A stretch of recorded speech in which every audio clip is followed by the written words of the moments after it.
what these are. Opa. Good catch, abe. Good catch. What's up everybody, hope all of you are doing absolutely great and welcome back to the channel. Today we're taking a break from all the cameras, from all the other stuff, and we are talking about one thing and one thing only, and that is my new bike. Okay, so for those of you that do not know me, I am an absolute speed junkie. So any of my vehicles that I own, any of the cars that I own, the bikes that I own have to be fast. Okay, now before we actually go on to do anything else, I would first like to say thank you so much Anand uncle for helping me get this cycle. I will introduce you guys that do not know who Anand uncle is, like in the later on vlog or something like that when we are on camera together. But firstly, major shout out to him. Thank you so much for making this cycle possible. Okay, now for a very long time I have been trying to buy a cycle, and there's always been something or another that has not been happening. I just guess I was meant to end up with the Montera Redeem. Okay, that's the name and brand of the cycle. Okay, so model and the brand of the cycle. So we tried Decathlon, I tried a couple of other cycles. Everywhere that we were going and checking for cycles, point one is we did not have the size. Okay, now let me do this as a walkthrough as well. Okay, so the first thing that you look at this bike and you think about is the paint scheme. I love the color combination on this. Just the orange and the white and the black put together just makes it pop a little more. And the graphics on this bike as well, I think, is very beautiful. You have a little bit of blue on the upper bar over here, which complements beautifully. You have the Montera logo over here, and the finish on the cycle by itself, if you look at it, the welding joints or any other joint over here that is supposed to be there is finished out pretty smooth. You can see a little bit of welding mark on this, but even that is finished very beautifully. Okay, so let's start out with the frame. Okay, so if you actually look at it, the frame is at a 52 centimeter size. Okay, it's important for you to have like the correct frame for your height and for your build or anything like that. What is important is you're not supposed to basically end up with a cycle that's a little too big for you, so you will find it a little uncomfortable to ride, or too small for you, then you just won't fit on the frame. So finding the right frame is key, point number one.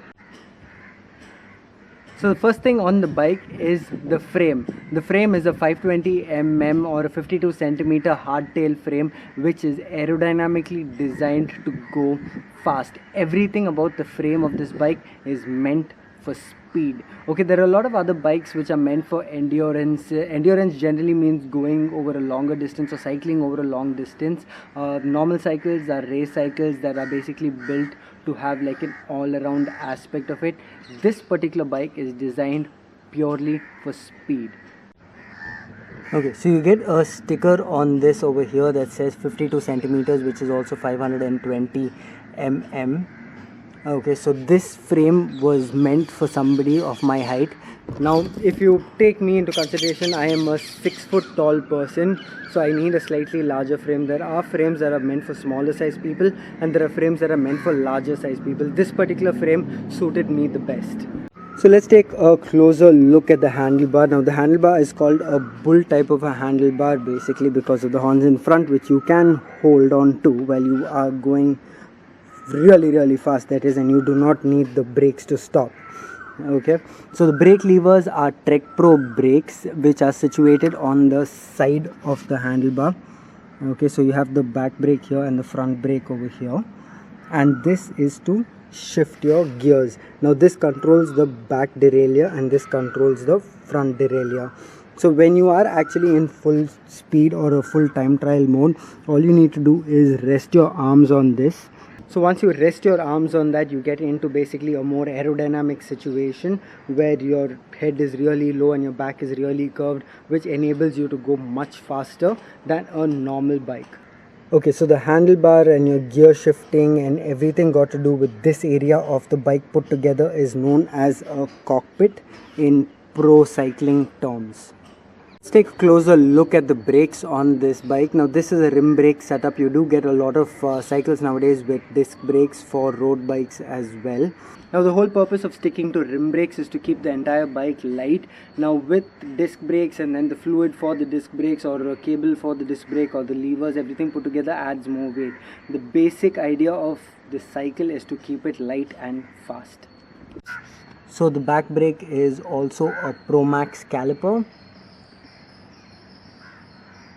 Okay, so let's just take a second to talk about the stem of this bike. Okay, this stem is basically the part that connects your frame to your handlebar. This particular bit is called the stem, and on this the size is 100 mm. You can also swap this out and make it slightly broader. If you do want a more comfortable ride, you can increase it to a 120 or a 140 depending on the size of the person. Okay, now let's talk about the rims on this bike. The rims on this bike are extra special. They are 32 spoked rims. Let me get this right, okay? They are 32 spoked rims with a 700C gauge on them. Double walled alloy rims. Okay, so that means basically you have one material on top and one material at the bottom. The material at the bottom over here, which you can see is black in color, is to reinforce the stability of the rim by itself. And the rim on top, which is just this aluminium part of it, is used to help the brakes to grip better at higher speeds as well. So they have two different compounds mixed in them. So the hub on this bike is also manufactured by Shimano, which is a 32 spoke hub. About the tires, now these are Wanda tires which come with the bike itself. They're pretty good on the dry surface or on a semi-wet weather. I've not actually ridden the cycle in complete wet weather, so I don't know how these would work, but judging from the tire threading and the tire side walls, I think they will work under any weather. Okay, one important thing I must talk to you guys about is, okay, this is where the tire ends and this is where the frame ends. So the gap on this particular bike is very narrow over here. So that means if you did want to upgrade to a different size of wheel or a different size of tire to suit a different kind of riding purpose, you might have to be a little careful about this. So let's talk about the seat and the seat post. Yes, this is a really narrow seat that you guys are looking at. It is tiny and it is, I won't say it's very hard. It does have a lot of cushion on it, but you would definitely have to use cycling shorts if you were riding on this seat. Okay, now if you look at the seat post as well, this is a pretty broad seat post. So if you look at my finger over here, you get like a rough idea as to how broad the seat post is. A lot of other cycles come with a rounder seat post, maybe a lot thinner than this one, but this one has been designed keeping aerodynamics as priority. So this is pretty narrow from the front. If you look at it, it's pretty narrow from the front but really thick on the side, so that gives you better wind flow. But yeah, do not forget to wear cycle shorts while riding on something like this if you're going over a longer distance. These are all XMR seats. You get a little bit of a design as well over here. A very light design of Mantra as well written on the seat.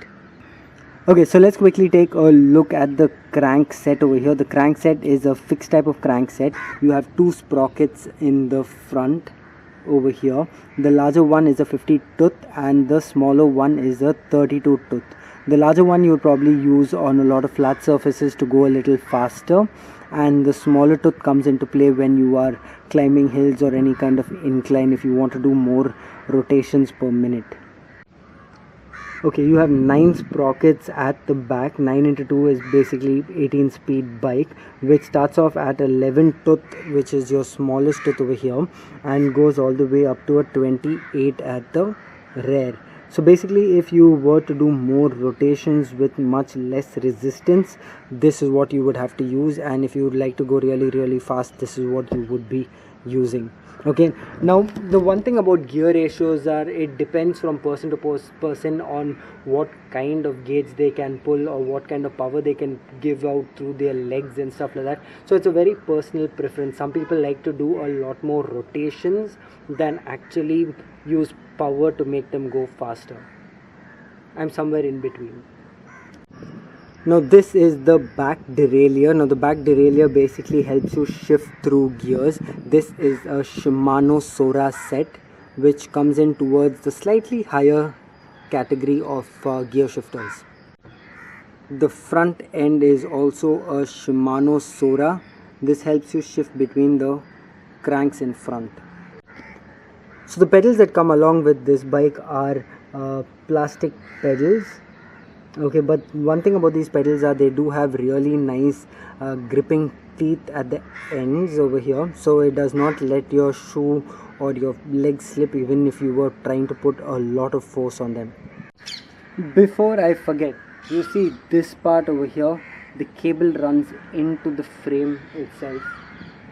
How cool is that? Okay, last but not the least is the water bottle holder. On this you get only one mount over here, so I choose to go for the water bottle. A lot of people might have put in maybe a cycle pump or something like that, but this was more important for me. So I think Montra as a brand has done an extremely good job with this particular bike. I love the finishing on this. The color scheme is absolutely beautiful. The quality of the gears by themselves makes so much of a difference from bike to bike, and obviously as your price range goes higher and higher, you do get a lot more efficiency, you do get a lot more better quality in your gears. But for a entry level time trial bike, I think this is a pretty solid bike, and I'm having a lot of fun on it.